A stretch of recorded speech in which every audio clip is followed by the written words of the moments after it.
You're gonna get it. Hello and welcome to this week's live. I am Mimi.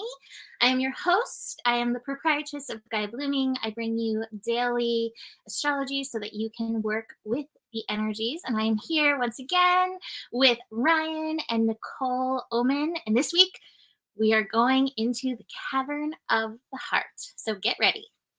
Yeah. Well, it's really I feel like the heart chakra is the center of not just our work but all work. It is the center of the seven chakra system.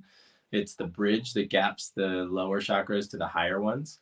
It is the balance point for your energetic center. I recently found out that the amount of energy that is produced by the heart is multiple times greater than the amount of energy produced by the brain.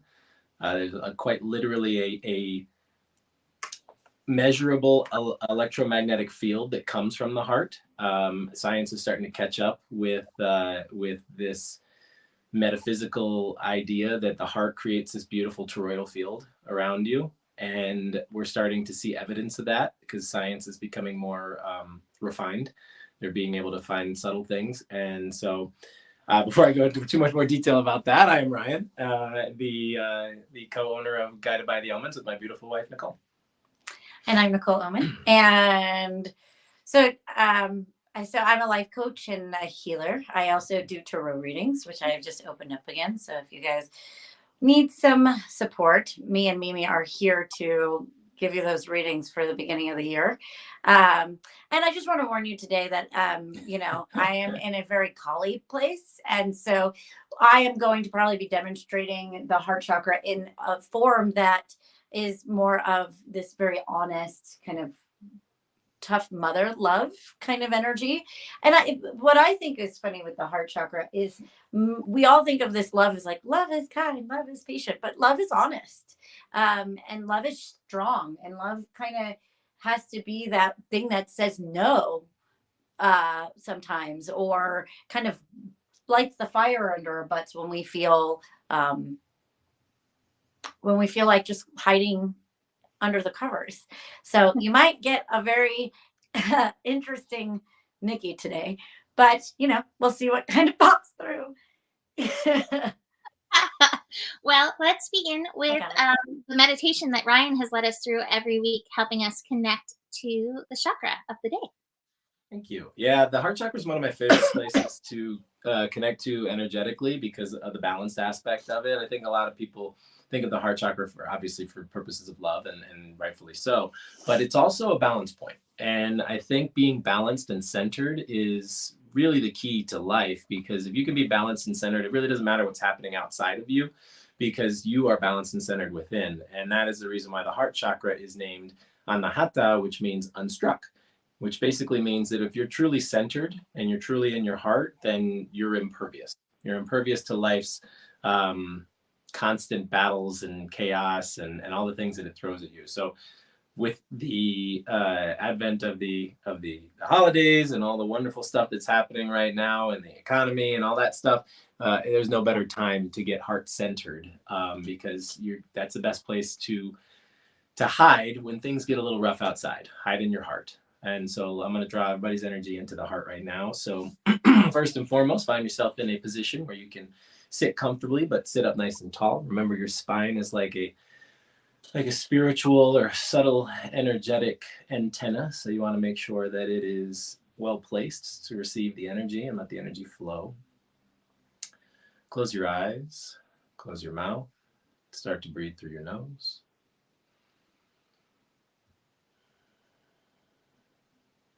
Feel the air moving through your nostrils.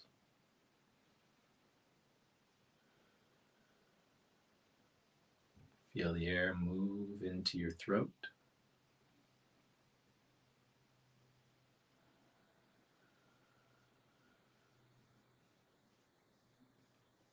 Feel the air move into your lungs.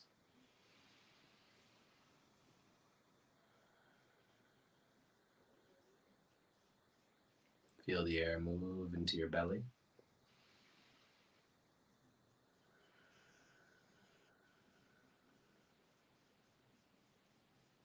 Feel the air drop into your hips.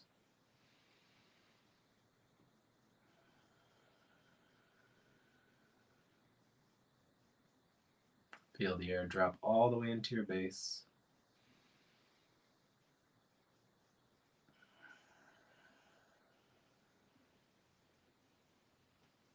Now let the air gently float up back into the heart area.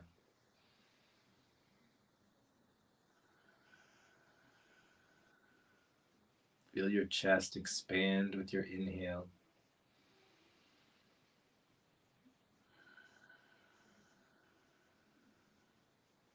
Feel all that beautiful prana flowing through your body with the exhale.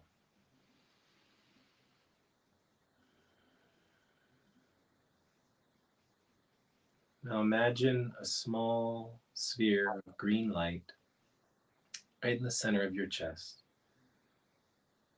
It may come up as green, sometimes it comes up as pink, sometimes gold, sometimes a combination of the three. Just pick the color that resonates with you.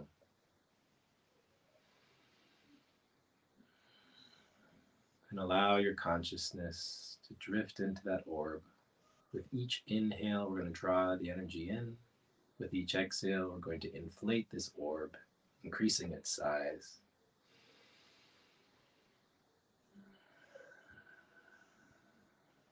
To the size of a golf ball.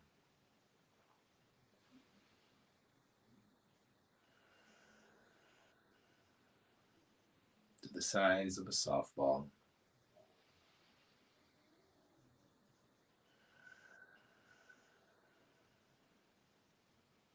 To the size of a basketball.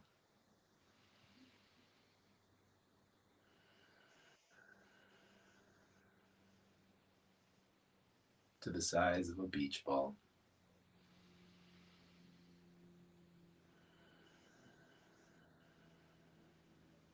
To the size of your entire body.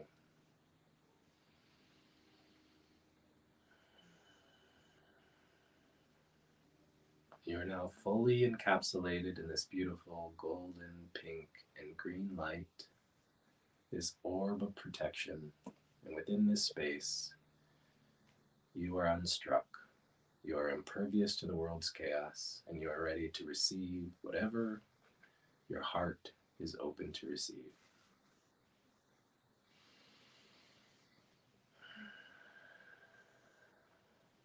When you're ready, slowly open your eyes and come back to this space and time.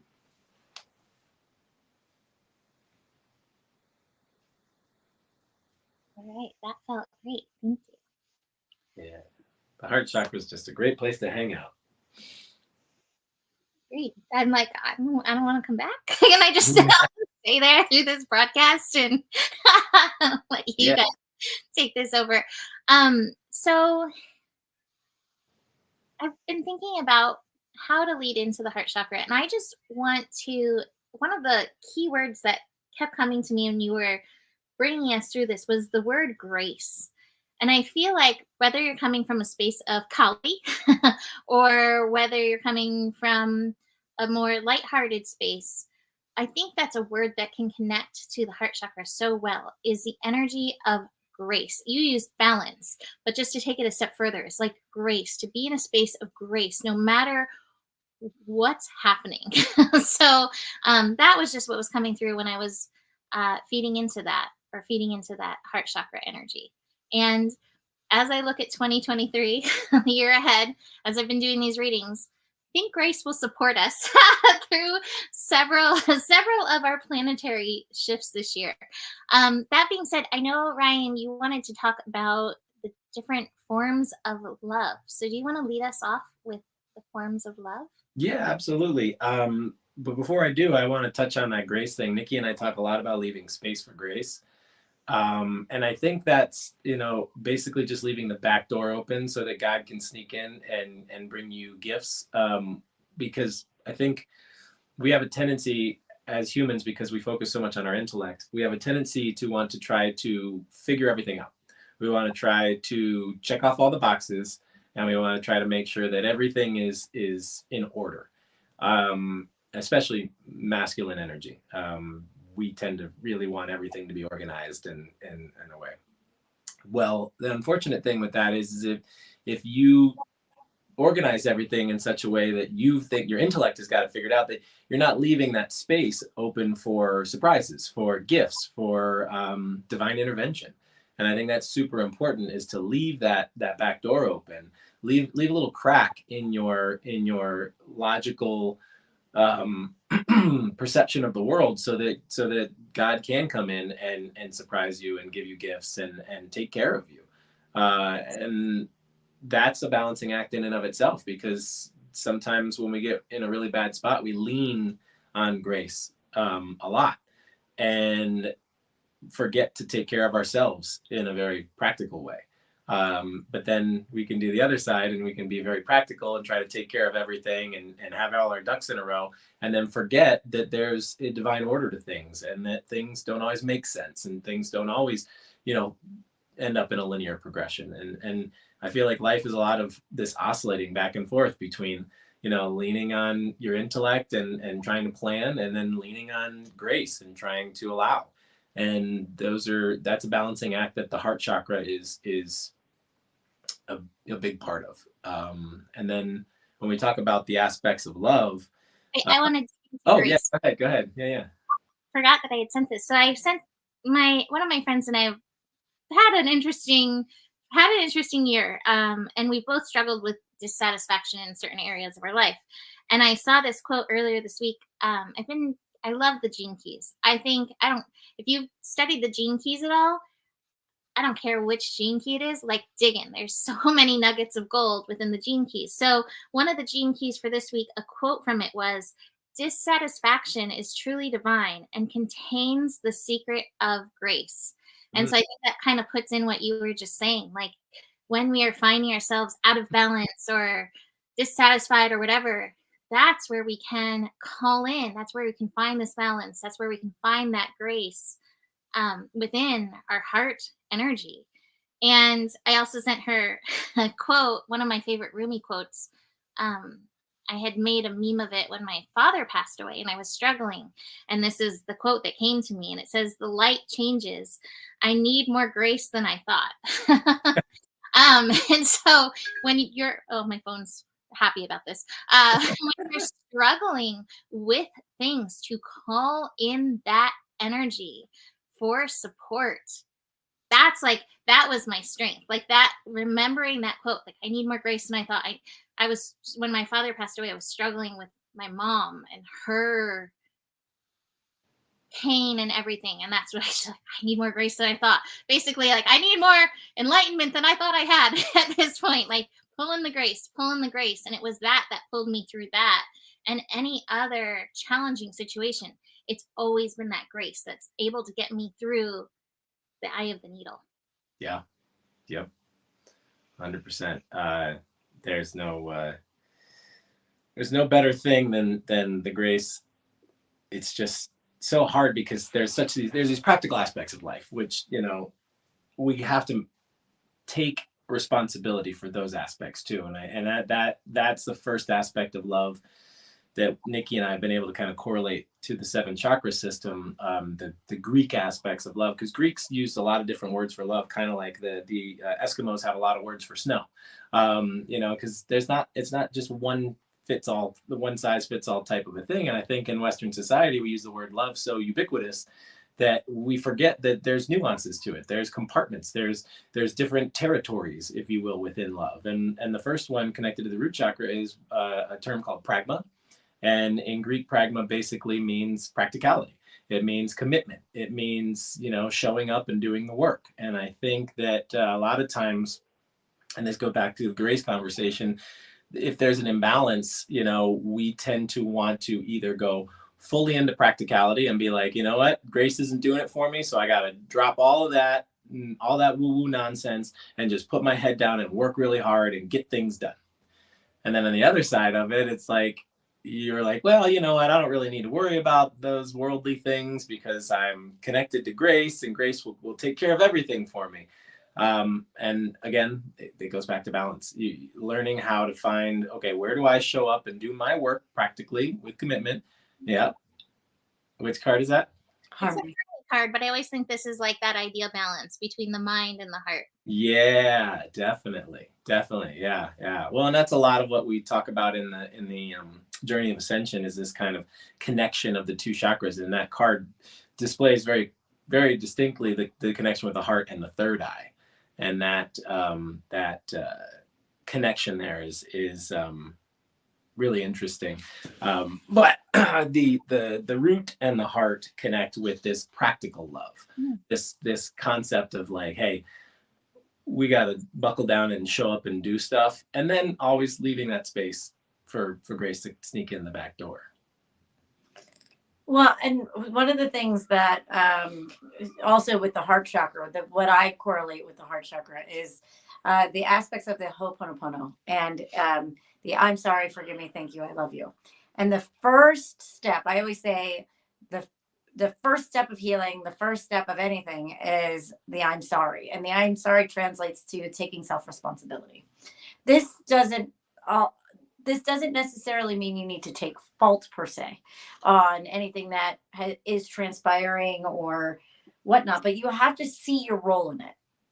And so I think that we get our power back is when we start to see where we're showing up or where we're not showing up, what we're avoiding, and really taking, or where we're overcompensating. Because what might happen is you might be doing too much and you're needing other people to kind of step in or help or whatever that might be. So it doesn't matter what it is. It's like, where are you showing up? Let's take self-responsibility for the you are here, where we are, whether, no matter what the reason is, and what you can actually do about it. And I think that's what really huge in pragma is, it's kind of like one of those things of, I think a good analogy, and we use this a lot, is like the old school idea of arranged marriages, right? So sometimes we don't get to choose that commitment love, but where can we show up? Right. Where maybe you don't feel like you consciously chose where you're at, chose the lifestyle, the class system, your body, your physical look, whatever that might be. But what can you do about it that you haven't? Right. It's like accepting the unacceptable. Mm-hmm. Where can we accept the unacceptable? And that is a really painful lesson sometimes, because, but avoiding what really is going on can also cause you prolonged amounts of suffering. So it's really committing to your reality, whether it's showing up like sunshine, rainbows, and there's gold, like you're Scrooge McDuck jumping into a pot of gold, or there's depletion. Yeah. Where are you? And accepting that. Yeah. And sitting with no judgment and neutrality and going, this is where I'm at. Yes. This is where I'm at. And I commit to showing up for where I'm at, good, bad, ugly, or in between. And that is a form of love. Absolutely. And, we want love to just show up and shower us with rainbows and the pot of gold. But which it does at times. It does at times. It does. The pragma is when you're done with the honeymoon phase. Pragma is what's left over after all of the warm glow of we've just met and we just got to know each other goes away, and you start to see each other's flaws. Nikki and I jokingly say you never really know somebody until you see their ass. And that doesn't get more root chakra than that. You know what I mean? Once you see somebody's flaws, you see the truth it sells, right? Because we all have them. And to try to hide them is natural because you want to put your best foot forward, especially when you first meet somebody. But when you get to know somebody more, you move in with somebody, you start living in a relationship for a longer period of time, all of those wonderful niceties start to fade away. You see their bad habits. Yeah, you see how your bad habits complement and not complement their bad habits. Yeah. And if you don't have pragma, then that's when you turn tail and run. Yeah. If you don't have that committed love, when things get tough, you leave and try to find the next perfect thing. And it's always going to be better when you haven't seen the person's ass. Then we could turn tail and run around and look for another person that's going to fill that void. But at the same time, you're going to end up, no matter where you go, there you are. You're going to end up getting something that's still going to trigger you in a certain way, because just because they trigger you in one way, somebody else is going to trigger you in the other wound. It's like we have to deal with what it is, and it's those old vows of like there's sickness and health through all of those things. It's like, can you really show up, and not just for another person? Can you show up for yourself when you're feeling your worst? Can you show up feeling, can you show up for yourself when you're feeling your best? Sure, that's when sometimes people don't show up when they're in their best because they're content. Sometimes we have to be painted into a corner because we have to grow up and move through something. And so we can play victim to that, because the other end of taking responsibility is victimhood, of somebody not taking responsibility and blaming everyone else for where they put themselves. Well, the only reason why you're in where you are is because there are decisions that we have made in our lives, and I have to do this. I'm talking to myself, guys. So there is decisions that I decided to make that put me here, good, bad, or ugly, or in between, where I thought I felt guided or right, or inspired to do so. Well, and sometimes it doesn't turn out the way you thought right. it was And going sometimes to. you get put in positions where you have to show up with pragma. And it wasn't anything that you did. Like Mimi, you have a perfect example of that with what happened with Joe, right? Right. Yeah. My partner, for anybody who doesn't know, got into a awful car accident earlier this year, and it's been a huge process for both of us going through that. And that's what I was gonna say is, like, there can be those spiritual teachings that are like, oh, bad things are happening to you, you've done something bad. No, life happens, good or bad. I always love that Rumi quote, like, beyond right doing and wrongdoing, there's a field and I'll meet you there. And, so often we get in, oh, I've done bad, so here's the bad. I've done good, here's the good. And we have that idea of karma. And I just think karma is like, it's your lessons, and sometimes going through, like you guys said, in relationship, going through those heat points, it's part of an expansion of love, ultimately, to be able to hold that love, even as you're frustrated with somebody who's injured, can't walk, all of that, that was challenging.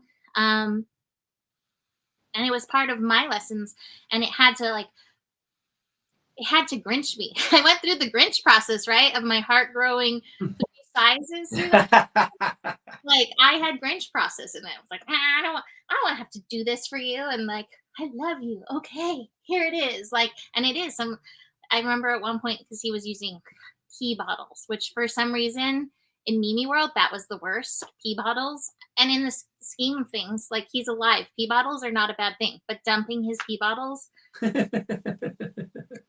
made my little Grinch heart very sad. And I was a Grinch about it at times. And then, had to be able to move, grow, love, provide myself and him grace to move through that situation. And every parent's like, yep. Because diapers and screaming and gas bubbles and being up and sleep deprived, like that is the process. I think a lot of people, I always say this with marriage or children or relationships or whatever. It's like we romanticize these things, then we have it and we're like, oh, marriage is this. Well, yeah, and romance needs to be there, because you wouldn't commit to the hard shit if you didn't feel something for that person to begin with, right? So you have to have that initial spark, otherwise you're not going to commit to this stuff. And to be perfectly honest with you, we could sit here and talk about pragma all day long. This whole thing could be about pragma, but I would like to touch into some of the other aspects. So I think what I'm going to do is I'm going to kind of guide us through the spiral into the heart. So instead of going from root to sacral, I'm just going to go straight up to the crown. And that aspect of love is very different. That aspect of love is the unconditional love grace of agape. Yeah. And this is, to us, this is very much grace. Agape is this unconditional God love, this, like you just said, Mimi, this, there's these two extremes of life and the field in the middle that let's meet there. And God or divinity doesn't judge. It just observes, and it takes it all in, and it loves everything just the way that it is. There's no way of doing it right or doing it wrong. If you are Hitler, God loves you for being the best Hitler you can be. And if you are Mother Teresa, God loves you for being the best Mother Teresa you can be. It's just that's like a hard pill to accepting swallow. you. Yeah. I feel people be like, whoa. It's a very non-dual way of looking at the world. If you get up into the crown chakra, that's everything. It encompasses everything in the world. And if you truly believe that God is in everything, that's everything. That's fecal matter, that's murder, that's all the nasty things in the world. God looks at all those things and goes, yep, I made that too. And I love it all. And until you can come to that level of acceptance, you're not really connecting to agape. Agape is an acceptance of everything exactly how it is, no conditions. There are no conditions in agape, because agape is everything, and everything is love. Even the dark stuff, even the scary stuff, even the stuff that makes you feel horrible is still God. And that is going to be. I thought you were bringing the Kali energy. Yeah. Jeez. That's a really deep teaching. It's the deepest kind of tantric teaching that you can actually get to. It's something that when you're 100% in your practice, it's still extremely hard to get there in the body, in the physical body. It's easy to get there when you're like floating above, but really going through those things and experiencing loss and experiencing being the person who has experienced like devastation or trauma or things like that. We think of those things as something that needs to be fixed or healed or changed or whatever, right? But if you're looking at things in a way of like, okay,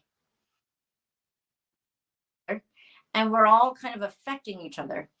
And if life is about evolution of the soul, we have to go to the depths of the darkness, or when is the time that we all have learned the most in our life? Rock bottom. Mm-hmm. Everybody's hurt. We all learn and grow fast in rock bottom. If you really think about it, you think back to the past, the things that stand out to you as the most pivotal moments in your life are usually the most challenging moments. And it's when we have to go through the darkness in such a tight pressure cooker kind of way. Eye of the needle. And the eye of the needle. And when we go through that, it's because the soul has to evolve on a learning curve that's like this, instead of this slow burn process. But when you look at those years that you had a lot of death, a lot of loss, a lot of challenge and struggle, they last for a certain amount of time, but it pushes you and it drives you forward. And what I think God is looking for is not a certain state of your life being perfectly happy. And because if you've ever met people who didn't go through anything and the silver spoon's been in their mouth, they lack compassion. They lack depth. They lack empathy. Patience. They have entitlement and self-importance. And those things can be, as if you've ever dealt with people who are very much in that energy, they lack love. Well, it's the princess and the pea syndrome. When you are so comfortable and so safe that you don't deal with discomfort and you don't have any lack of safety, any little teeny tiny bit of discomfort throws you off your game. And so that's when the other side of grace comes in and goes, we need to strengthen that a little bit. We need to make you a little uncomfortable. We need to have you deal with discomfort so that you can remember to be grateful for what you have. Well, I also see this grace in the darkness. It's something I had to learn in my daughter's age. My daughter's 11 years old. And me and my mom were in a really dark place in our life. And my mom was in a relationship with my father, and we were dealing with domestic violence. Like all the time. It was getting worse and worse and worse. And my mom wasn't leaving. And she had this story that she couldn't leave my father as long as my grandmother was alive because she was scared that he was going to go after her. So at the age of 11, we were coming home from my family's house. My mom and my grandmother were in a car ahead of us, and me and my dad were in my uncle's car following behind them. And my mom got into a head-on collision, and it almost severed her foot, and my grandmother ended up passing. And I witnessed it at the age of 11, and so did my father. When she passed, this is like the ultimate grace in darkness. When she passed, I was already a really connected child, but she started speaking to me. So you guys know that I speak pretty clearly with my inner guidance system and to the other side. Well, this is when it really started opening, and she started telling me things that were controversial. She told me that she chose to go. She told me that my life was going to change and that my mom was going to leave my father. So through all this, I could hear her speaking very loudly to me. And throughout the next 10 years, I could still continue. She's like, yeah, no, like this was choice. This was grace. My death was grace. And it was, because we did leave. And life got safer. Life got better. I was going to be turning into a teenager soon. And if I was in the house with my father becoming a teenager, the violence would have turned on me. And so sometimes we can't see through the darkness. We can't see why that horrible thing happened to us. Yeah.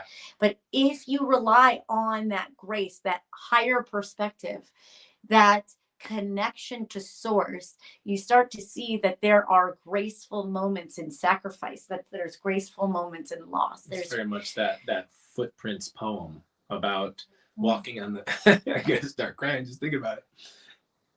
The one where you're Jesus and you were walking on the beach and you're like, oh, look, there's Jesus's footprints and there's my footprints. Yay. And wait a second, there's that part of the beach. That was a part of my life that was really, really hard. And I only see one set of footprints. What the heck was going on there? Did you leave me? He's like, no, I was carrying you. And those are our humble times. Those are the humble moments where we have to learn God in a different way. Yep. And why do I cry in every one of these videos, for God's sake? Because this work is real. There's no crying in heart chakra. That's the only thing. There's a lot of crying in heart chakra. So, knowing that like there is grace in your life, even though you're going through a dark time, right? I think there's a lot of times too that we think things are really, really dark. And then all of a sudden you hear someone's story and goes, and I've been doing this lately this year. It was like, there's all this, like we're going through the really hard times this year as well. And then I hear somebody's story and I go, I'll take my problems. Okay, I'm grateful. I'm grateful. I'm grateful. I'm grateful. I'm sorry. Yeah. I mean, that's a good practice, is that when you start to really feel bad about yourself and what's going on in your life and the difficulties you're going through, is literally a meditative practice where you close your eyes and you think about the people in the world who are truly suffering. People who are starving, people who don't have a place to live, people who are dealing with terminal disease. Like those people, those problems could be your problems. So it gives you perspective. And I think that's the real truth of agape, is perspective, right? Because we just watched this whole thing on Richard Branson going into space. And the perspective that you get when you're in outer space of the planet is so like different than when you're in it, right? You're in it and you're just fighting to survive and you're fighting to thrive and you're fighting to be happy. And when you rise above it and you look down and you just go, it just all is. You look at the planet and you look at a storm from space and it just looks like a beautiful swirl of clouds, whereas everybody in that storm is struggling to survive. I think storms are beautiful. Well, we just got a huge one here in Colorado. We didn't even know it was coming. Suddenly, boom. We just got like a foot of snow yesterday. It was a whole mess. But anyways, again. Well, a year ago today was the fires. Yeah. Well, we could spend another another whole thing on talking about agape. Yeah, we gotta go. We've covered that. So we're going to spiral back down to the sacral chakra, and we're going to get into something that's very different, and that is eros. Eros or eros is romantic, sexy love. It's the love that compels us to reproduce. Very, very, very clearly goes, okay, we are going to take male and female, we're going to put them together, and we're going to make something. Or female, or male, or whatever. Yeah, no, absolutely. But it's this creative energy, right? We're going to put these two, and I should say masculine, feminine, right? You're taking masculine, feminine, you're taking positive and negative, and you're putting them together. It's like attraction. This a magnet is a very perfect example. Like every magnet has a north and a south pole. If you've ever been, we've all been kids playing with magnets, right? You take a magnet and you take the north pole from one and the south pole from the other, and you put them close to each other, and boom, they pull together, right? Magnetism, very, very much eros, right? What happens when you turn the poles around and you go positive to positive?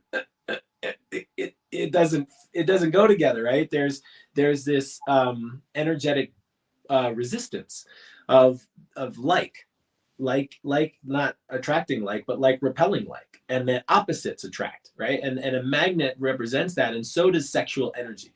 Sexual energy represents this positive and negative. Even in same-sex relationships, somebody's going to take on a more masculine character, and the other one's going to take on a more feminine character. Those can flip. Yeah, and you may flip-flop. And we flip. We flip-flop with that a lot. And that's, part of the beauty of our relationship. It's also part of the frustration of our relationship.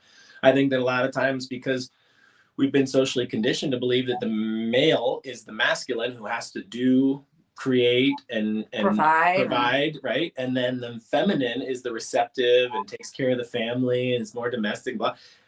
That's not the truth for us. I actually tend to be a little bit better at taking care of the home than Nikki. And Nikki tends to be a little bit better at manifesting abundance and bringing in more of that provider energy. And that's a really hard pill to swallow, because part of Nikki wants to just let me be the provider.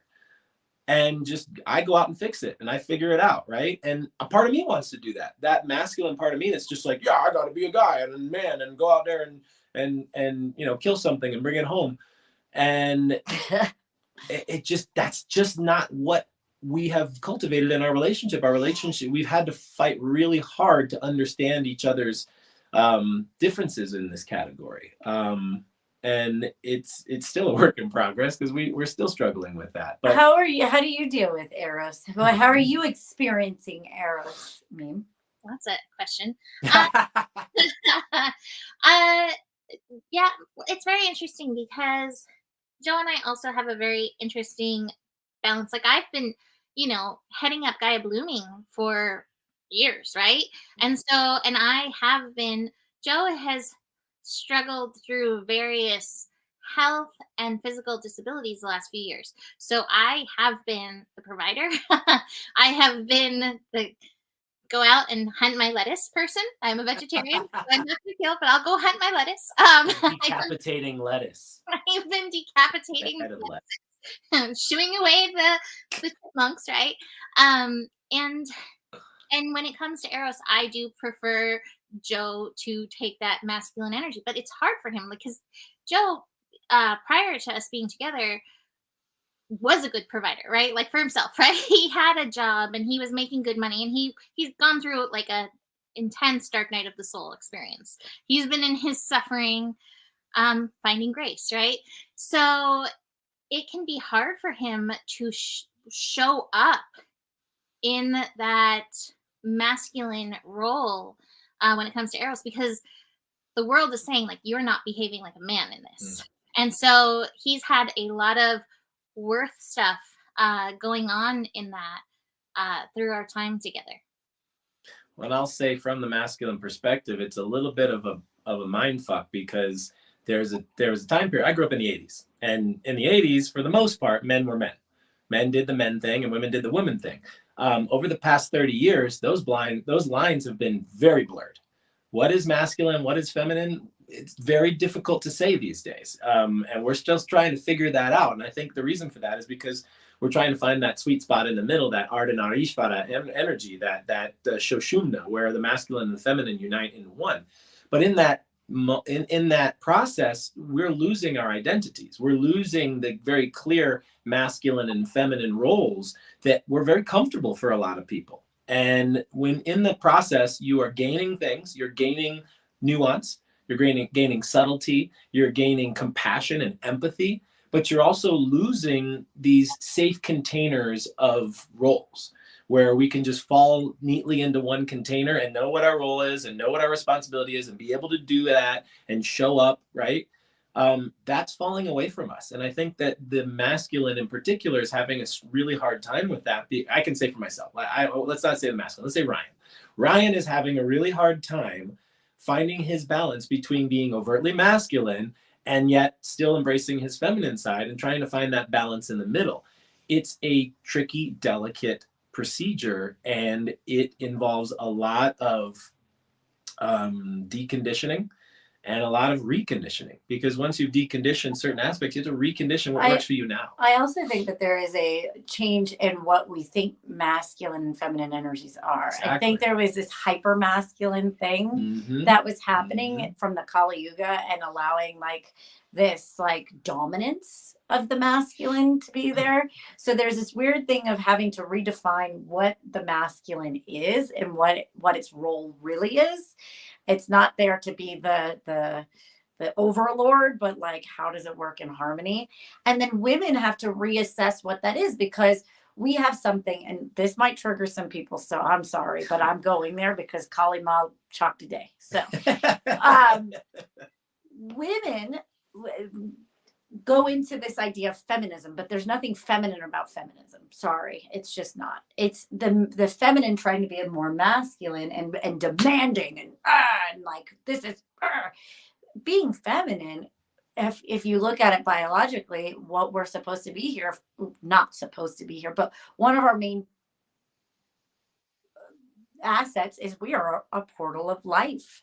We are here to express motherhood and love and compassion and all of these things. Shakti. To Shakti. And Shakti is not necessarily soft. Shakti is life force energy, you know. Vibrant. This is vibrant, and it is, but it's not masculine. It's not masculine. It's creative and creation, and it's you want to know Shakti? Look at Mother Earth. Mother Earth is the embodiment of Shakti. Look at a volcano. Yes. Look at a hurricane. Look at a tornado. Look at the power of Shakti. There is nothing greater on this planet than that power. But it's not masculine. It's still feminine. And I've been hearing a lot of things in some spiritual communities of like, I love, oh God, this is the how. Okay. But this is one of my pet peeves is these men, these spiritual men that are like, I can teach a woman how to be a woman. And I'm like, oh. Yeah. How's that going for you? How long have you been in your relationship? Oh, you don't have one. No wonder. Because a woman has to get it from herself. She's got to empower herself from within. And we're talking a lot about right now in the spiritual community is the divine feminine rising. Mm-hmm. And the divine feminine rising isn't necessarily like the sweet demure, like mama's just got to take care of just having the baby on her breast and that's where it is. And it's also not like the mother just going into the workforce and being a man and putting on the power suit. It's this divine, unapologetic, destructive and constructive energy that a woman has. She can destroy something like Kali Ma because it no longer serves. But then yet here we go with the fires. We watched the fires devastate our entire town. A year ago today. Right now, actually. Right now.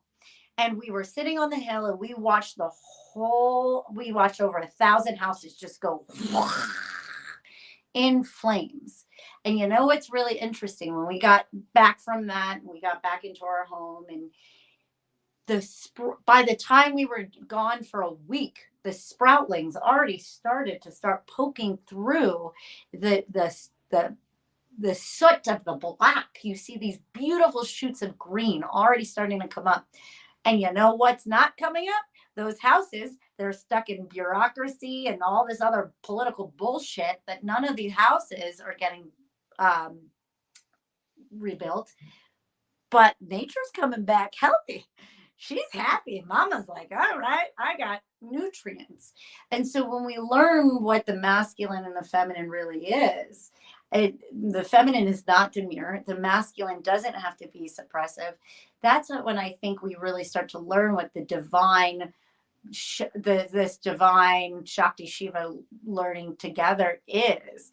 And we have to learn those essences within ourselves and like really unravel what we've been told what a man and a woman should be. And I think that's what's happening. And I think that's why we're also oh, it's definitely happening. We are, I mean, if you look over our shoulder here, that's our Ardhanarishvara. Ardhanarishvara quite literally is an androgynous figure, the unity of masculine and feminine. So most people are familiar with Yab Yum. Yab Yum is this, it looks like somebody meditating but having sex at the same time. There's a masculine figure and he's in a meditation pose and the feminine figure sitting in his lap and they're copulating, but they're doing it in a very conscious meditative state. And I think that is the example of Eros in its highest level, is that you take the masculine energy of Shiva and the feminine energy of Shakti and you unite the two to create. The two become one. Masculine Shakti or Shiva energy is the energy of ideas, logic, thoughts, consciousness, and Shakti is just massive energy of manifestation, creation, life, fertility, and you put those two together, and that's Eros. The coming together of Shiva and Shakti is Eros, and that is the powerful energy that creates this Kundalini awakening. When that comes together, this is the reason why Tantra is so wrapped up in sex, because there's so much energy in sex. Your body is taking all the prana and pushing it into your reproductive organs to create life. When you want to have a Kundalini awakening, or when you're attempting to do that, you take that same energy that's being pressed into your reproductive system and you pull it up. You draw that energy up through the rest of the chakras, through the subtle energy body, up into the crown, and everything just opens up.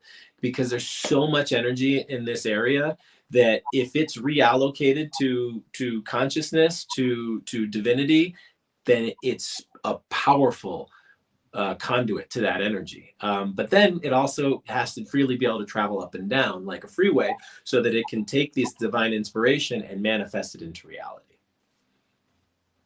Beautiful. I was like, we're sacral chakra again. Right? Last week's. So spiraling in, we're doing the spiral thing. We started at the root, we went up to the crown, then we went back down to the sacral. Now we're coming up to the third eye. This is a very interesting aspect of love. This is called Ludus, Ludus, and it is the idea of projection, basically, this fantasy love. And this is very much, when I think of Ludus, I think of unrequited love. When you see somebody from a distance and they're absolutely perfect, there is nothing wrong with that person, and you want to dedicate all of your being to get closer to them, to unite with them, to be one with them, because you've projected everything you think love can be onto that particular person or thing. And it is not the truth, but it is something that can compel you towards the truth. Well, and I want to say this. I think this is where I have a very big difficulty when I teach love, because a lot of where we're stuck in Western society is Ludus and Eros, right? So I always see how these connect. I see how the crown and the root connect, and these two connect, and these two connect, and then the heart is kind of the bullseye right in the center. But I see that a lot of people get caught in Ludus and Eros. I see this. I want to consummate this relationship through sex, and then you start having these karmic lessons of looping in these two energies, and then you start going, like Ryan said. Then you have to start seeing their ass, and then you have to go, "Oh, I'm out," or "Oh, this is what love really is," right? That we have to deal with each other. I get caught in the past. I got caught. You got, Mimi? Yes, that's so Ludus. Yeah, the dream, imagination, daydreaming. Yeah, and it's beautiful. And this is also Romeo and Juliet. I also say it's a trap a little bit, The Admiral Akbar but not chakras. but not fully, because here's the thing. This is the old adage, you can't fall in love with potential, right? But if you don't fall in love with a certain aspect of potential, you would probably never get into a relationship. And a lot of people do that. There's a lot of people who they see the other side of Ludos, and they look past the projection into the reality, but they look so far past it, they let go of the romanticism, and then they decide not to even try. They isolate. Yeah, they shelter themselves. They get a bunch of cats, and Oh my God.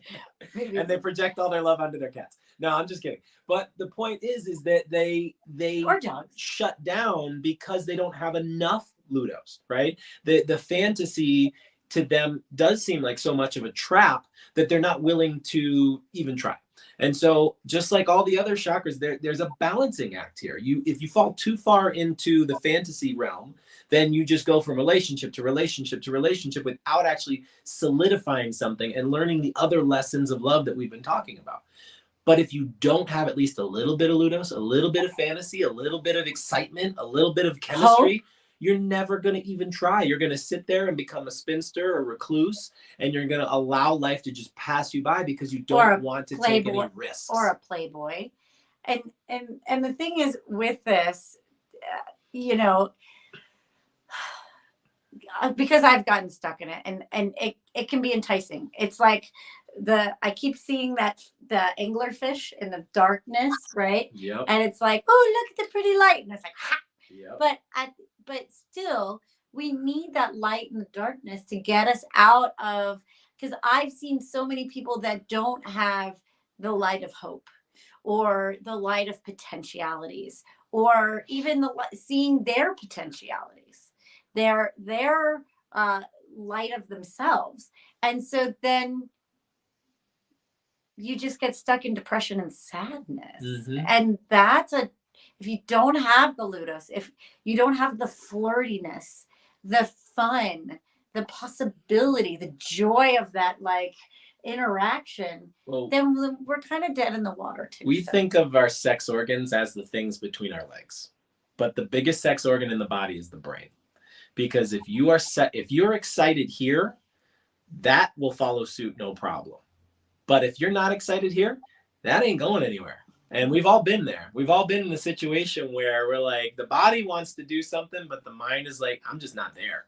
I'm not there. And that is something that connects those two, right? That sacral sexual energy with this fantasy energy. I mean, there's a reason why people dress up when they're with their partner, right? There's a reason or when they're looking for a partner. Yeah, when they do role play, right? There's a reason why role playing exists. There's a reason why there's all sorts of fantasies wrapped around sex, because this is a bigger sex organ, and this controls so much. If you can get excited here, it will pour into the other aspects, and it's crucial to have that. But at the same time, it's crucial to remember that you can get caught up in it. You can get a little lost there. And so just like everything else, it's all about balance and trying to find that sweet spot in the middle. I want to bring it to, I mean, what I'm hearing as well is like, it's kind of like law of attraction, you know, like people who want to attract their partner, this is a piece. You know, a lot of people want to like poo-poo law of attraction. No, it's an important piece. It's just not the end all be all. This is part of why I love the journey of the chakras, because truly we want to bring all of these pieces together. But that envisioning, that idea, that inspiration, it's a very important piece to the whole process. So I love digging into the Ludos energy. And it can help pull us forward. And I will say, astrologically, to me, this is Aquarius energy. When we're like tuning into the vibrations and aligning ourselves with the vibrations, that is powerful. And we're going to discover how powerful it is over the next, 18 years or so. So 14 years, 18 years. Is that how long Pluto's going to be there? Pluto takes a while. I think it's closer to like 14, 15 years, but in my head, it's always 18 years. But well, it depends. I saw that like right yeah, like Capricorn, it was like 20 years. And then like certain ones, I don't remember, but I was looking at it and I was like, because how long is this going to last? Right. Uh, Many years, many years. Another generational period of time. But yes, and I love that you brought in the law of attraction, because the law of attraction is Ludos, and doing a vision board is Ludos. Totally. It's like Totally. you put all those things on, this is what I want, right? Mm-hmm. But at the end of the day, it's like, okay, that's what you want. Can you show up for that too? I mean, that's why you need to balance all of these aspects of love, or your aka your chakras as well, because you have to envision it, but then you have to show up for what that is. Yeah. It's and the so, first step in a very long process. I think that the law of attraction can be misleading in the sense that that's all you need to do. Yeah, right. All you need to do is envision something and it's done. Done. Right. And that's like, no, that's the first step. That's the first step. Now you have to put that into practical reality, and you do that by showing up every single day, because the universe, when you put something on your vision board, when you have a law of attraction, the universe is going to ask you every single day, if not every single hour, if not every single moment, are you sure you still want this? Yeah, I think we're going through. Are you sure you still want this? I think this? we're going through that. Oh, no doubt. Are you sure? Are you sure? Are you sure? Are you sure? And what you do, that pragma that we talked about in the root chakra, is what demonstrates to the universe, yes, I'm sure. Yes, I'm sure. Yes, I'm sure. Because you keep showing up. And if you keep showing up, you can manifest anything. But it does start with Ludos. It starts with an idea. It starts with a vision. It starts with a fantasy. It starts with inspiration. But that is only the first. Getting excited with your about something. And speaking of what we were saying too, I've had a lot of clients that I've talked about, like writing down, like, what do you want in a partner? Like, write that down. And I say, and you may not get everything, and it may not just be perfect, or you may get those things and decide like this isn't it. But that goes back to seeing the butt. And it's okay. Like, everybody has to want the butt, like, because you have a butt too. So, so it's good. It's good to see their butt so that you can show your butt. And then we're back to arrows. There we go. Wait, I mean, I understand that too. And we're going to move into the next one. But I just want to say, like, I know this personally. When Ryan and I, before we got married, we broke up. And it's because we thought that the grass is greener. Everybody gets a grass is greener syndrome at some point, right? And especially in Los Angeles. Yeah. And I went to India, and I had a relationship with a guy at the ashram. And on paper, it was like, oh yeah, these are all the things that I was missing from my relationship with him. But it was even less fulfilling than my relationship with him. And I was like, okay, shit. Maybe the grass isn't greener. Maybe I have to cultivate that in my relationship instead of looking somewhere else. And sometimes that green grass is astroturf. Oh yeah, I learned that the hard way too. I mean, I know all about that. I'm literally astroturf.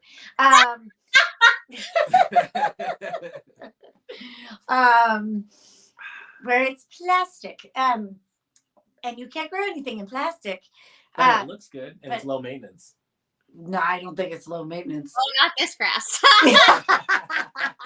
We are totally in a digression. All right, before we digress further, let's go into this. Let's roll around here. Speaking of, to the solar plexus and start talking about this next aspect of love, which is very, very difficult for me personally. I know a lot of people have trouble with this. It's something called Phila Yutia.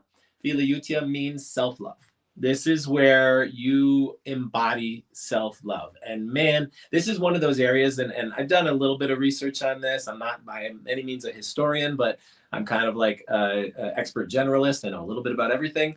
And one of the things that I learned about Greek culture is that they warned people about this particular energy, this philia, this self-love, because it, just like just like Ludos, it can be a bit of a trap, because you can fall into becoming a narcissist, right? That gets that energy of like, I love myself so much that I lose perspective of the entire world because I am the sun. I am sustaining all things through myself, and I don't need anybody because I'm amazing and I can't imagine life without me. But So I want to talk about the other side of the trap, because I think a lot of the people here talking or listening and really like doing this work, we end up having a tendency of being on the other side of the narcissist. And I call it the reverse narcissist or the inverted narcissist. You could call it the victim too. It could be the victim. Right. Self-deprecation. Yes. So it's this thing where we don't have enough self-love. So we give our love to everyone else. It could be the caretaker syndrome. And we give our love to everyone else and we don't take care of ourselves. Yeah. Or a pity party. This was my problem with the solar plexus. I always fell into pity party mode, where it was like everything's about me, but in a negative sense. That's definitely the reverse narcissist. Mm-hmm. And the other part of that, and women have a tendency to go into this thing where we people please. And we go into people pleasing behaviors and we don't end up trying to please the self. And that's a really funky balance, right? So self-esteem is a huge thing in our culture, in our society. Self-worth, self-esteem. And also in this era, right? You brought up the Kali Yuga. So we're coming out of the Kali Yuga right now, moving in the Dwapara Yuga. And the Dwapara Yuga is about the self. And I think that that's why we're seeing so many issues around the self, and where it's people are too much self or too little self, and trying to find that balance. And we got these, like, bringing up the Branson thing again, we've got these billionaires who are putting all of their resources into seeing who has the biggest rocket or penis-shaped rocket that they can fly into outer space. And we're having a really hard time with resources on our own planet. And you're like, where the fuck are you going? You guys, like, we've been to space and we all realized there was a bunch of rocks out there and a lot of empty space. And then maybe we should worry about kind of getting our stuff together down here first. But the ego is like, no, I must achieve. I must go out and put my stamp on the world and be the first to do something, because that's really important, to be the first. I'm not coming in. Bezos didn't come to Branson's party because Bezos wanted to do it first. We still, yeah. So I mean, with the self-love aspect, and what you'll see with self-worth or self-esteem is you either overcompensate and you become arrogant and self-important and entitled, or you become the opposite, where you become self-sacrificing, self-deprecating, and you don't believe in yourself at all. And there's this really weird, very hard to find balance of actual confidence. I'm getting the analogy visually. I'm getting the analogy of a fire, right? Because the solar plexus is fire. And if you've ever had a bonfire or done a fire in a fireplace, if you don't have enough fuel on the fire, it goes out, right? But if you add too much fuel, then the fire gets out of control. And so the way that you maintain a fire is through diligence, right? You are constantly feeding it just enough, whatever it needs. The fire starts to get a little low, you give it a little bit more fuel.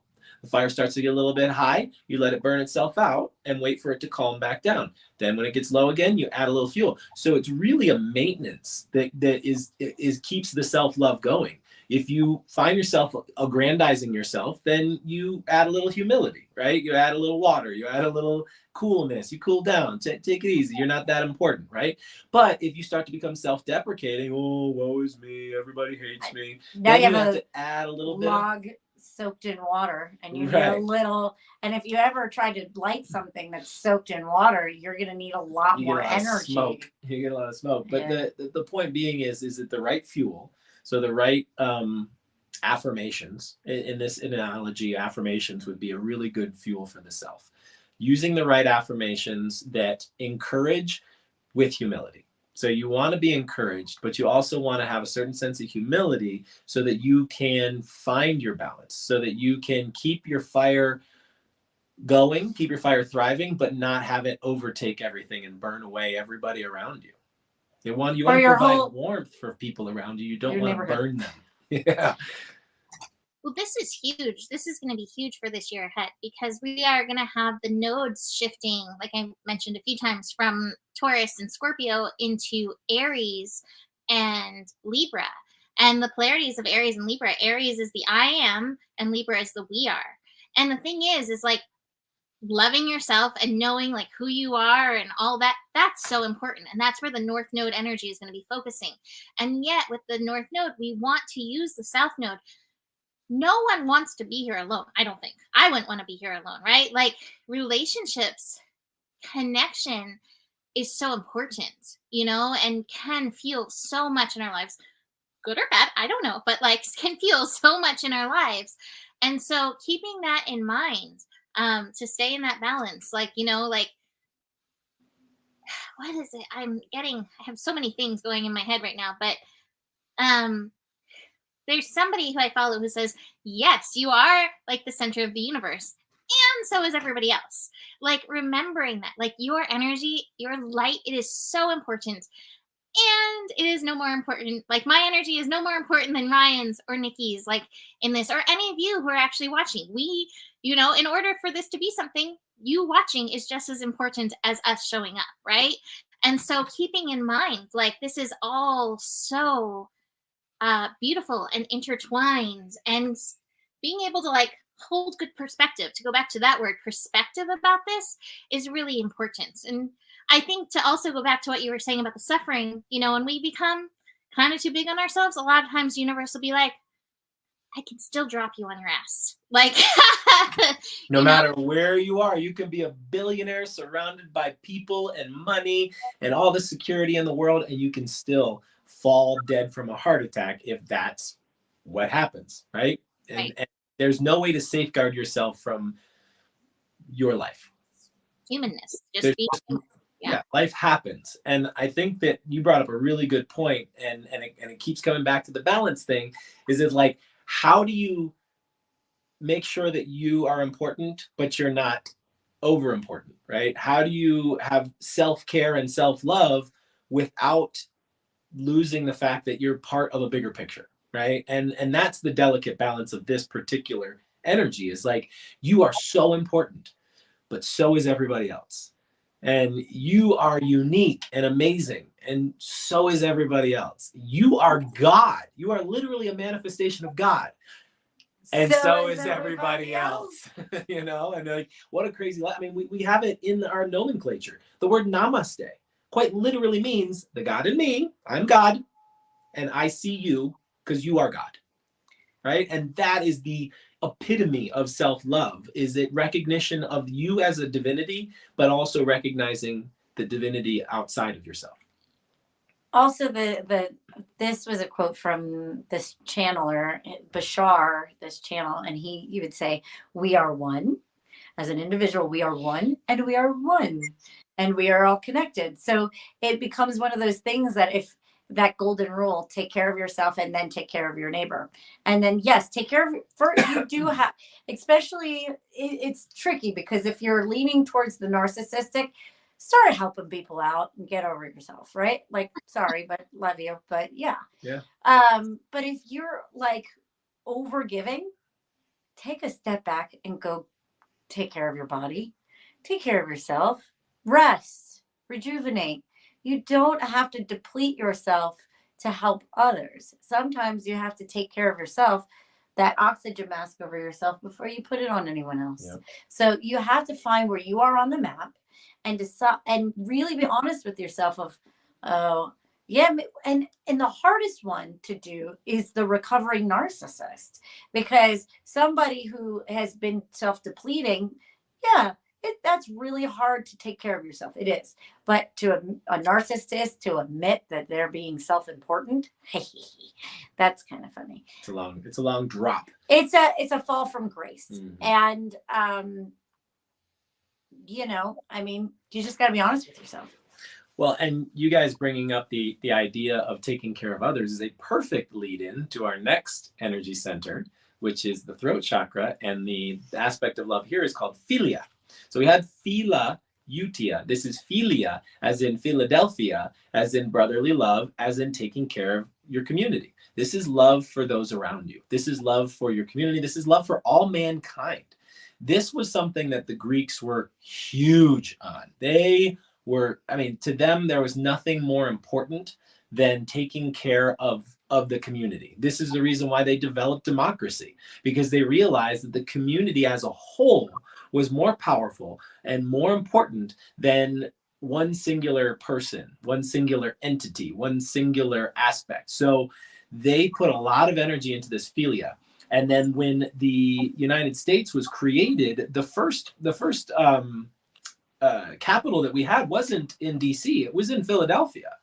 That was our first capital. We started there. We created this country in Philadelphia. There's a reason why it's called Philadelphia, because we wanted to embody this brotherly love. That's also the reason why we started inviting people to come into this country. We wanted to create a melting pot. We wanted to bring people into this country and merge them into our culture and create something new, something magical, something amazing. That was during the Enlightenment era. And correct me if I'm wrong, Mimi, but I think astrologically, we're in a very similar time period, or similar astrological stuff that was happening 250 years ago when we were going through the Enlightenment era. Is that correct?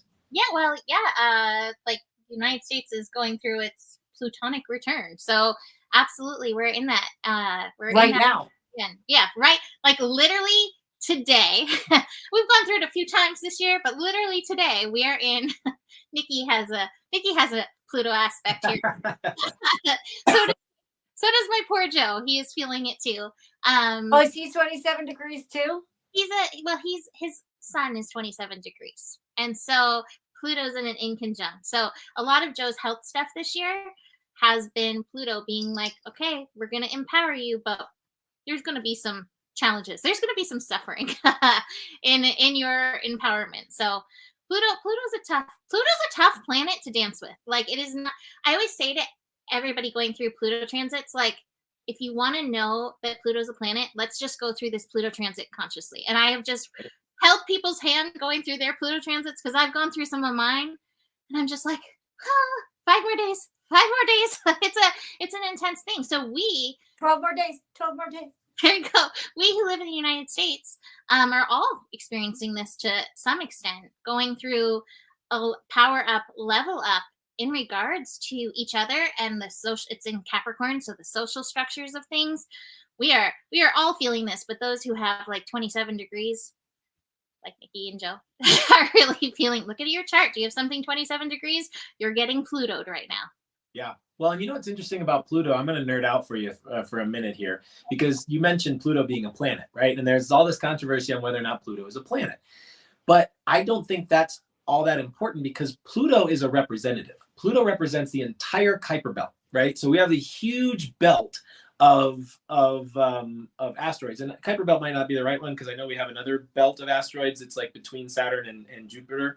But point being is there's a big belt. No, it's closer. Yeah, there's 2 belts, right? But Pluto is definitely part of this huge outer rim of our solar system. This kind of leftover space material that has yet to solidify into planets. And who knows, in 1 million years, Pluto might be as big as Earth, because it might start colliding with other asteroids within that belt and start creating a bigger size for itself. But what I see it as is a clock. Like Pluto might be like 12 o'clock on this belt, which represents a big clock, right? Mm-hmm. And it's spinning around, and Pluto might not have influence in and of itself, like because of its size. But if you think about all of the planetary bodies that represent that same orbital path that Pluto is on, that might be even more influence than we realize, right? Because if you take all of those asteroids that are in that belt and you combine them together into one giant planet, it might be bigger than any planet in the solar system. So my point being is that there can be more influence in these subtle things, because like ants, they're able to do more by their number than they would do as a singular entity. So it's like an elephant versus, a whole bunch of ants. And I promise you, if an elephant stands on an ant pile, it's going to move, because that elephant doesn't want to get bit by ants any more than we do, because elephants, even though they look thick-skinned, they have really thin skin. I'm really digressing here. No, that's such a beautiful, I love Pluto as a representative. That is such a cool perspective. And it can take, people who love to, there's always debaters, right? Like, so it can take us out of the debate. And Pluto's a representative. Doesn't matter if it's planet. That's wonderful. And it Because represents potential. And yeah, it represents potential, and it also represents this broken up energy that like maybe it's why it's so hard is because it's not completely a formed thing yet. We're still forming. And to bring it back to the philia, it represents a community. It's a community of celestial bodies, right? Whether we call them planets or asteroids or whatever different astronomical terms they have, they're together, right? There is a belt of them, and they are a community, and they all have influence on us because that's the way the universe is created. The universe is one big grid. We are, the Higgs boson wave form of all of us connected. Everything is connected, so all movement creates other movement. It's all this tensegrity of pulling on each other. And this community thing is a perfect representative of how we are all connected. And when one of us moves one direction, it affects the entire group. I want to bring this because I've been very called to learn about the Kwanzaa tradition. Don't ask me why. I got guided to do that. And so what you do, it's similar to Hanukkah, but very different. Similar but different. But similar and different. And you light candles for 7 days. And each candle represents a specific aspect. The first one sounds familiar. Is, that's why I got called to it. The first candle that you light is unity. It's about unity and realizing like we're all one. Yeah, one. The second aspect was determination. Then third and fourth are very similar and they're very philia. The third day that you do this candle is about your successes and failures are your responsibility, but also your community's responsibility. If you're succeeding, your community needs to be part of that success. If you fail, your community also has to take responsibility for your failure. It's like thinking of your community like a net, right? People take more risks, like a trapeze artist will take more risk if they know that there's a net. And if you know you can fall back on your community, you can take bigger risks and you can try to accomplish more. Unfortunately, what we have right now is we have billionaires who are living off of the community. Basically, the community is feeding them. They're paying but they're not for them giving back. To do whatever the hell they want. They'd rather shoot their penis rocket. And then if they do poorly as a community, we collectively want to tear them down. And so it's a counter to philia, because ultimately this symbiotic relationship of the singular person in the community, they need to feed each other. And right now they're taking from each other. Right now you have people who are trying to sell as much as they can to take money from people so that they can shoot themselves into space or to do whatever they want, instead of going, okay, now that I have these resources, let me give back. And there is some of that. Let's not just throw the baby out with the bathwater here. There is some Branson's like, I'm philanthropic. Yeah, and sure, but I think the energetics of it is that like the community needs to be there as a net to catch these people when they fall and to lift them up so that they can succeed, but that we all succeed together. And billionaires aside, I think more on a personal level, and something that we had to learn this year is, I have been giving so much to my community for the last decade. And when the fires happened and I put that post out, I only posted it like once. And we ended up getting a lot of support from our community. Huge support. And so there is something about, you might not be getting something now, but knowing that your energy putting out there and you supporting your community, it does come back, and it has become a safety net for us. Absolutely. We wouldn't even be sitting here right now if it wasn't for our community taking care of us. And we are very grateful for any of you who are watching and helped us. Well, and then the second one is called the second aspect, or the day 4 of Kwanzaa, is about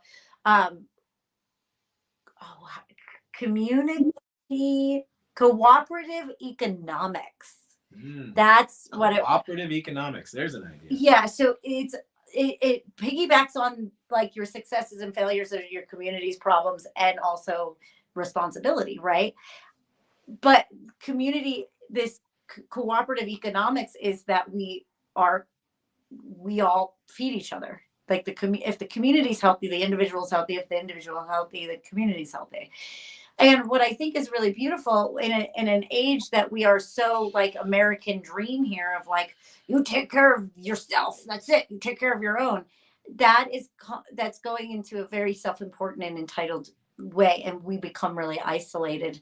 I think that's why a lot of depression is happening. That's also like in the 50s when the women had to like cook, clean, da da da. Women don't mind cooking and cleaning and doing all of this. We just don't like doing it alone. Right. Put me in a room full of women and let's all cook together and laugh and drink wine and bullshit and gossip and do whatever the fuck we do. And I'm happy. Well, but men are just as happy to go out with a group of guys and build something together. It's like, hey, you take the hammer, I'll take the screwdriver, and I'll take the shovel, and we're all going to create something together. We're just as happy to do that. But that doesn't happen as often anymore. Everybody wants to try to do something on their own. And we celebrate this thing of these individuals doing something fantastic, where we can start celebrating again, where a collective can. But I'm going to like, all right, Nikki's going on her soapbox. We also have to decide to vote for that, and not just in a political way. It's like the cooperative economics means put your money where your heart is. And if you're going for the glamorous person who you think is shiny or unobtainable, then that's unattainable, and then you're never going to attain that. But if you're really going, wow, that person's really heartfelt, or that person really did take care of me in that moment of crisis, right, I am going to give back to that person. That's what you're voting for. Are you voting for love, or are you voting for ego? Yeah. And and this is something I'm going to say, and check yourself. Are you voting for ego, or are you voting for love? Because I'm telling you, because we're trying to get things off the ground from the essence of love, and we're having a very hard time. So if you want people to continue to be in the essence of love, you have to support the people who are in the frequency of love and not ego. I see a lot of practitioners, a lot of people who are really in their ego, and they are making tons of money shamelessly. They're buying cars and shit, and like they're putting it, I mean, the shit they're buying, I'm like, oh my God. But people are but that's the glamorized version of this spirituality. Because we all want to imagine that can be us someday, that we can somehow rise above it all, and we can somehow set ourselves apart, and we can somehow become self-sustaining. We can all become billionaires. But the truth is that the real love is if we can all do this together. If we can all lock arms with one another and see what we can accomplish as a group, instead of aggrandizing billionaires and people who are ego-driven, who are showing how amazing they are. We should start to throttle that energy back to the community, throttle that energy back to people who are heartfelt, people who are working really diligently every day, showing up for you, right? I mean, Mimi's been showing up for over 10 years. She's perfect example. Like Mimi, you are the embodiment of pragma. Well, I show up every I feel like Nikki and I, like the work we've been doing over the years, like has been feel it. And I was actually taking it back to Philadelphia. I was like, oh, like my family, like that's actually where they're from. And I was like, oh my God, is this where it's from? It's probably all my Libra and my South Node in Aquarius too. But I'm like, am I just like living Philadelphia? Yeah. But I was going to bring that around, like Nikki and I for years, 10 plus. Over a decade. Yeah, over a decade have been bringing our offerings, our learnings, our highs and our lows to community. And here we are working together to, again, help you through what we've learned, what we're experiencing, help you rise, help you grow, help you learn, help you heal, help you figure out how to work this all. And and how to support you. I mean, and here's us going on our like own, I think, Fela Utia is like, if you value us, we're going to starve if you don't value us. I mean, it just is what it is. You're going to be left with nothing but egomaniacs. Ego leadership, which we have, I mean, it doesn't matter what side you vote for. It's still, it's the lesser of The two ego in the red evils. tie or the ego in the blue tie? Which would you prefer? And so it's like we have to start really thinking to ourselves, instead of giving all of our energy to politics, maybe giving energy to the healers, giving energy to the ones that you feel supported up from, the one that keeps showing up for you, that friend that you call in the middle of the night and they'll answer the phone and say, yeah, what do you need? And wake up and hold your hand. Yep. Like this, what we value, put our resources in what really truly matters, and that's connection. Yep. And that is us. Like at the end of the day, if all of this fell apart, who would you call? Well, this is a perfect lead into our last energy center and our last aspect of love. Who would you call? You would call your family. And the people who are closest to you are your family, not necessarily your blood relation family, although that can be the case. But the people who are closest to you are your family. And the aspect of love that connects to the heart chakra is something called storge or storge. I don't really know whether it's pronounced storage or storge. It's STORGE. And storge is the idea of familial love. You know, they describe it as love, a mother love for their child or the child's love for their mother. But I think it goes beyond that. I think it's familial, and familial is very close in its kind of structure to familiar. So those of the people who are most familiar to you, the people who know you the most, the people who know the real you, the authentic you, the you without the projection, the you without trying to put on airs, the all parts of you, the best of you and the worst of you. Those are the people that we depend on. What's that? The butt. The butt, yeah. From the butt to the crown and everything in between. Those are the people that accept you for who you are. And I think on the highest level possible, Storge represents acceptance. You are accepting people for who they are, and you love them because they are near and dear to you. And if you can, and if things get rough, you can depend on them. And if things get rough for them, they can depend on you. There is no greater love than the love for a parent and their child. A parent will quite literally die for their child. And I can say this from my own personal perspective, that I would prefer to die than watch my child die. You know, I would prefer to sacrifice myself for my child, because that is the level of love that you get from the heart. That's the level of love when you truly believe that thing or that person is more important than anything else. And to me, that's Storge. That's familial love. It's a love that surpasses everything. Well, and then it comes full circle to like the story I told when I asked my grandmother about, why. She goes, I wouldn't even think twice. It's like, that was a no-brainer for me, right?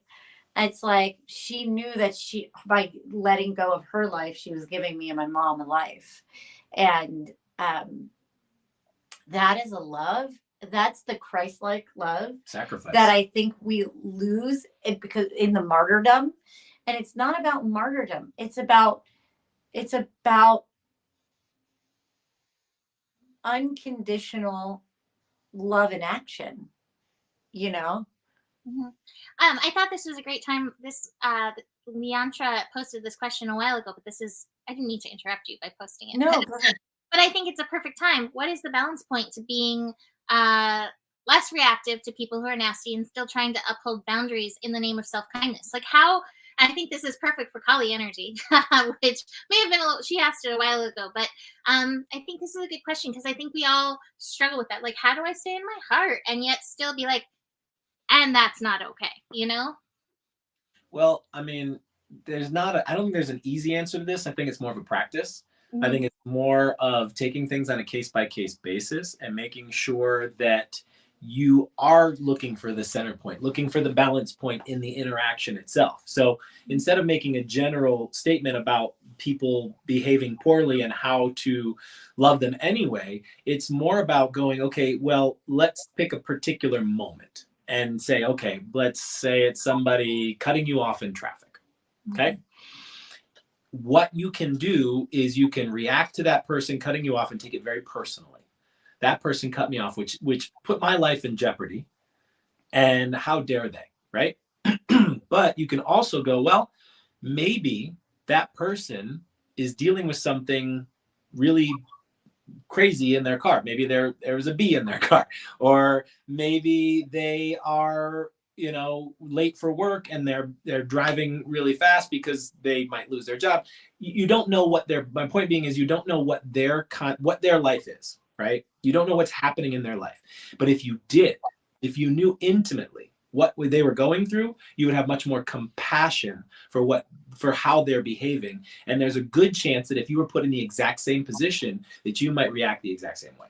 Yeah, it's this thing of it's kind of swirling in my head, and I don't know if I'm going to be able to translate it right, but it's understanding that people are who they are because of what they've been through or what they know. Like, so Ryan and I have been saying this a lot. You don't know what you don't know, right? And Forgive them, Father, for they know not what they do. People, you can believe this or not, are doing the best that they can with what they have. And if you were in their shoes with the past experiences that they have been through, you would do the same thing. They're playing the exact role and reacting the exact way that they can based off of what they're capable of. And pain begets pain. So when someone's in pain, they're going to give out pain. So when you're receiving pain from somebody, you can, if you have a moment of clarity and some, you know, space, you can have compassion going, wow, if that person is giving out pain at that level, they're probably dealing with massive amounts of pain internally, and they're just pushing it out of themselves. So taking it back to how, when you do the boundaries. So this is, I'm going to take it right back to the heart chakra of the Ho'oponopono. I'm sorry, forgive me. Thank you. I love you. First, it's taking self-responsibility without taking fault. Mm-hmm. Just because someone, or you're in a relationship with somebody who's treating you poorly, doesn't mean it's your fault that they're treating you poorly. It's not your responsibility to change them, but it is your responsibility to take care of yourself. So if they're treating you poorly, it's not really your fault on why they're hitting you, but it is your responsibility to get yourself out of that bad situation.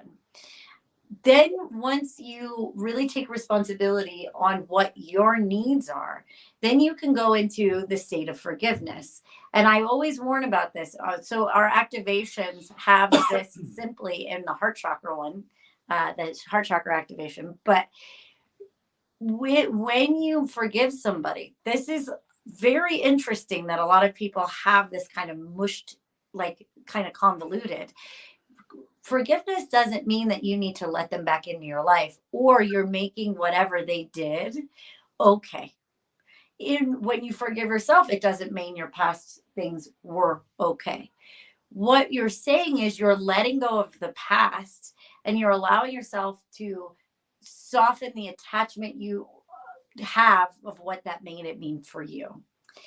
And you're setting yourself free. Just because you forgiven somebody doesn't mean you open the door and let the robber back in your house, or you let the abusive guy back into your relationship with them. You forgive them to let go of the anger and the hatred you have for that particular experience.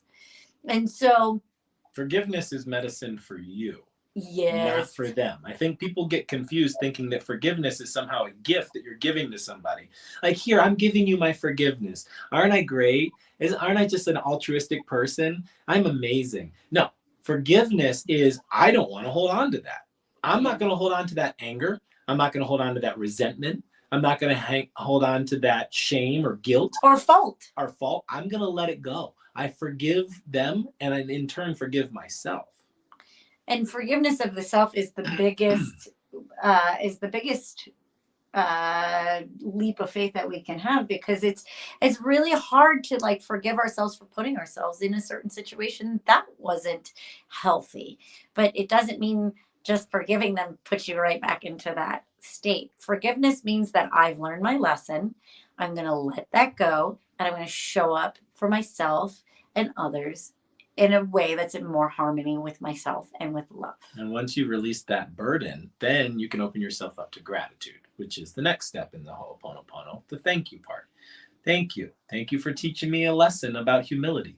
Thank you for teaching me a lesson about patience. Thank you for teaching me a lesson about compassion. Or thank you for teaching me about self-compassion and self-worth, and teaching me that I needed a boundary there because I gave up too much of myself, because I didn't value myself. It's the thank you. We did this practice when I lived in India, where even the people, the challengers, the people who pissed us off during the day, at the end of the day, we would sit on the beach and we would all go, okay, that person pissed me off. And we would like bow to that person in our mind and go, thank you, master, for teaching me patience, or teaching me non-reaction, or teaching me to tell them to go fuck themselves and stand up for myself, because I'm so sick and tired of all the old ladies butting me. So that's a story. But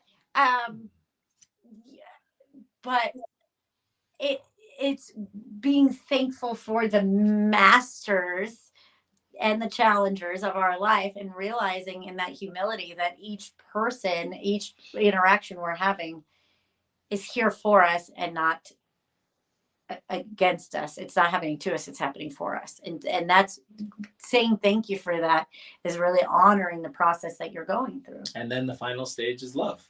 Acceptance. It's pure acceptance for things can't be any other way. And I love it just the way it is. Brings us back to the agape, which is accepting life as it is, not making any changes, not throwing on any addendums, not saying, well, I will accept life when it does this for me, or I will accept life when people stop behaving this way or that. And it's accepting when we have a different president or this or whatever it is.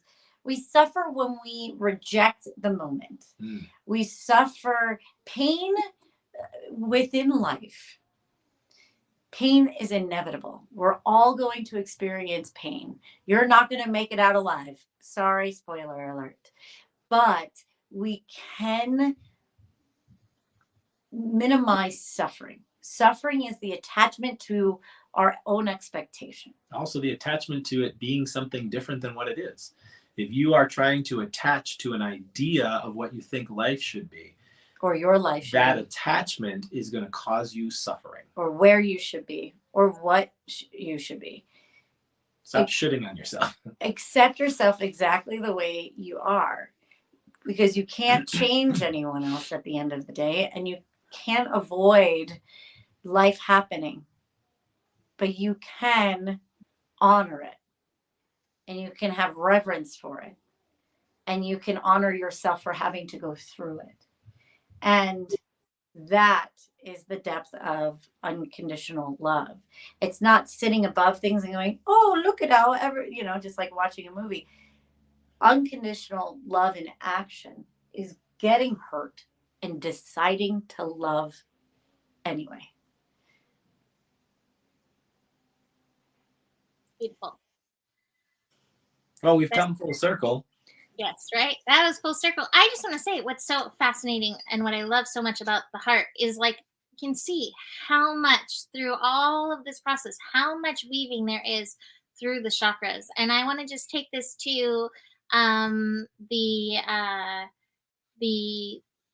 don't know what to call it, the thing to use the Gemini word, the thingy, the program, there we go, that the journey journey of ascension. The journey of ascension, which takes you through all of these chakras. And somebody just said, such a great combo. The journey of ascension with Nikki and Ryan, speaking of Fila and supporting the people who support you, is beautiful, because it's this and more, weaving you through the chakras, bringing them together, because as we saw today, they're all a part of it. Like, it's not just like, okay, I'm good in my root chakra, I'm good, or I'm good in my heart chakra, I'm good. Right. Like, we need to work in and through all of these. And so part of what we've been doing, coming here every Friday doing these lives, is showing you a piece of the journey of ascension so that you can join the program. And through Gaia Blooming, discount code for you. So I encourage you to, check it out, because we all need this clearly, because none of us have this all figured out. We're all in that human process of trying to figure this out. Yeah. Absolutely. And I appreciate that, Mimi, because that weaving is what we really focused on when we were creating that program, is this idea that you're not just introducing chakras and talking about chakras. There's lots of books out there that do that. There's lots of programs that do that. But what we're doing is we're weaving these things. Sorry, Nikki's trying to charge us up because the phone's dying. We're weaving these energy centers together so that they can work as the community they're intended to work as. None of these chakras are built to live on an island. If you look at the color spectrum itself, there's these nuances of color between each one, right? There's all of this nuance. And if you look at the world, you can see color, but you don't see everything as just blatant color. You see it as a mix and a blend and a harmony of colors. And some colors work really well with each other, and some clash and challenge with each other. But it's all about relationships. It's about seeing every aspect of the self, and not just seeing, but experiencing all these little subtle aspects of you, and not leaving anything out, and seeing all these little pieces that maybe you did hide in a dark corner, and that can come out and be reintegrated. And what the journey really is just allowing yourself to meet yourself and be supported in that, and that you're not alone in this. And the more that you really meet these little nuanced colors, the more that you are empowered in your wholeness. And so that's what we really strive to do, is for you to love yourself in every aspect, and to be able to bring that to your life and be completely in harmony with what love really is. Well, we discovered these aspects of love and their connection to the chakras while we were creating the program. On a heart day. It came on the heart day, right in the center of the program. And it's something that really struck us, pun intended. And I thought we were unsure. We've been talking about it ever since. But talking about support, I know, Mimi, you're offering some support as well in the new year with your year astrological readings, right? Yeah, this is definitely a shifty year that we're approaching, and as you can see, I've been able to bring in lots of like, oh, hey, this lesson of balance is going to be part of our astro year ahead. We have some big shifts this year, and so it can be helpful just to dig in, find out how it's going to be for you. So I have the year ahead 2023 reading, and I also do other kinds of readings, as Nikki is also offering some tarot readings right now, and we were discussing. Let us know if you'd be interested. But Nikki and I used to do readings together, which was really fun. So, if you're wanting that, reach out to us and we can see what we can put together for you. Because, again, none of us have it figured out. And none of us know, this isn't about like psychic predictions, but it's how are you going to work with the energies? And a lot of times we can get so much insight, from our non-island self, from others out there. And so, reach out to us so you can get a reading, book a reading. Body some of that philia, that feeling love. Yeah, like she said, if you go on our pages, Mimi's, and then you can email Mimi at Mimi Clark, Mimi at gmail.com, mimiclark@gmail.com. And mine is Nicole at NicoleOman.com. And you can just look on my Facebook page. I have a post about it. Also, if you want to look more into our program, go to Guided by the Omans, and it's going to be on the Ascend page. We also have our beautiful Activate page, where it will activate your chakras, and you will get 7 really beautiful visual meditations that will really help activate these aspects into your subconscious and your unconscious mind, so you can start living in that way. We also have the attunement, which is kind of like a liquid Drano for your chakras. So that's free. You can just go onto our site and connect to that one, and that one will open up the energy channels for you. And if you come back to this video later, whether on YouTube or on Facebook, after this is over and uploaded, I will post all of these links so that you will have them. I did that for, if you want to check out any of the past ones, Root, Sacro, which was an interesting conversation. I have those links there, so you can always go back and dig into those conversations too. If you're like, that sacral stuff was pretty interesting today, let's see. You can go back and watch that. It's on the Gaia Blooming YouTube channel, but it's also you'd have to scroll back a little ways, but it's on the Gaia Blooming Facebook page as well. Awesome. Perfect. Well, thank you guys for joining us. We really appreciate you listening, and I know these are long, but they are packed. Cover a lot of ground. Yes. Yeah. So we're really grateful for you. So if you want to connect with us further, please look into that, and we'll see you next week on Friday. Well, are we going to do Ryan's meditation to take us out? Oh yeah, we gotta bring our bubble back into the heart, right? The bubble back. All right. So everybody find yourself in a nice tall seated position, nice elongated spine. Close your mouth, breathe through your nose, and start to connect to your breath. Remember, we've been sitting inside this beautiful love bubble, this heart chakra energy bubble that has been protecting our experience and our conversation and our ideas, our beliefs, our loves. And we're not going to let go of that energy. We're just going to condense it. We're going to condense it down into the heart. With each exhale, we're going to allow that bubble to shrink in size.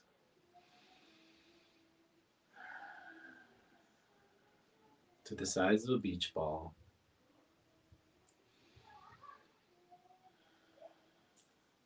To the size of a basketball.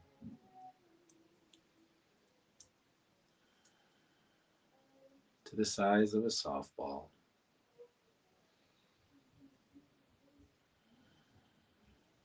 To the size of a golf ball. To that tiny little point of bright green light in the center of your chest.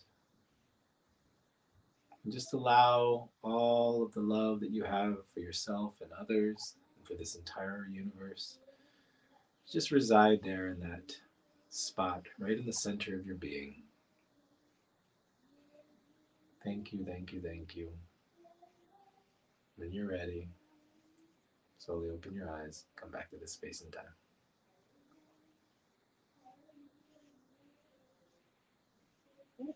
Well, thank you for joining us in our hearts today. We will be here next year, 2023, next Friday, to speak about the throat chakra, and that is going to be a full moon. So Wow.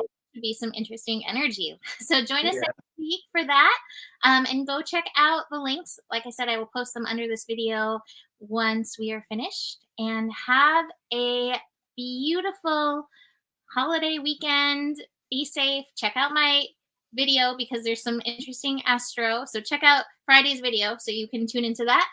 And have a beautiful rest of your day. Namaste. Namaste. Namaste in touch.